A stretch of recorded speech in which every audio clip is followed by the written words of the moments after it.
idea. Now, he said, that's at 55. Now, you can just imagine that at 100. I gotta say, that's kind of out there. So, don't worry about it. Imagine playing.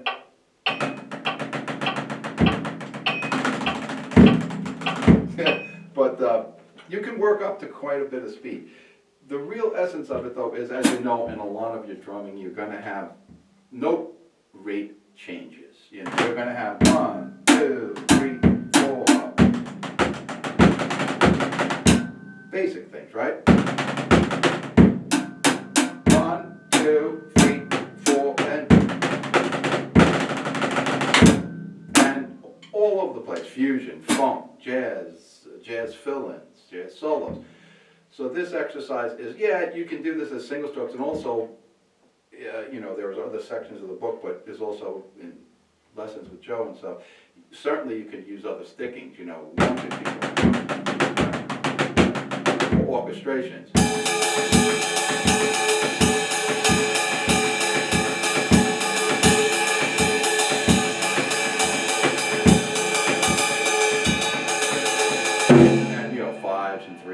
That you hear in fusion and jazz and, you know, even progressive rock and all over the place.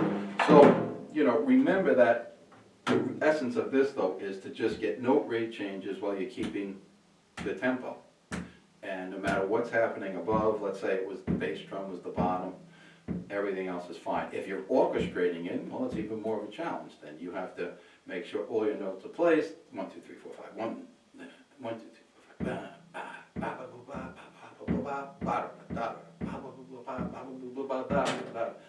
And so forth. That's the essence of this lesson. And it's something that we will be using consciously or subconsciously with other segments of Keep the Beat with Pete. That this is the table of time.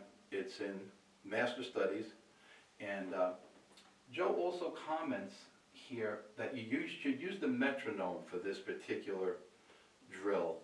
And then you have to have the book, obviously, and he talks early on in the book about how to use the metronome. And he has a lot of good observations that I've found over the years. You know, you could read it and you could say, well, I don't know, and then with experience you'll find it to be true. The tips that he has about working with the metronome and how it prepares you for certain things and how it's got certain limitations and, you know, how to evaluate that and utilize it for yourself. But in order to keep yourself honest, you want to work with the metronome. Now, just the one last thing is that he subdivides the notes a few different ways. Like when you're doing the nines, you could go 1, triplet, so groups of 3.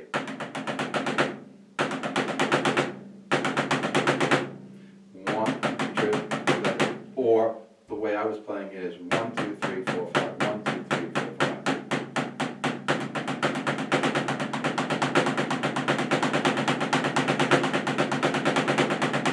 So 1, 2, 3, 4, 5. 1, 2, 3, 4, 5. You're just filling in 1, 2, 3, 4, 5. 1, 2, 3, 4, 5. 1, 2, 3, 4, 5. And then 10 is 1, 2, 3, 4, 5, and you put the end in 1, 2, 3, 4, 5, and 1, 2, 3, 4, 5. And a few other observations. You will note that the evens are going to be right. If you start with the right hand, it's going to be leading with the right hand. When you get to the odds, 3s, 5s, 7s, 9s, 11s.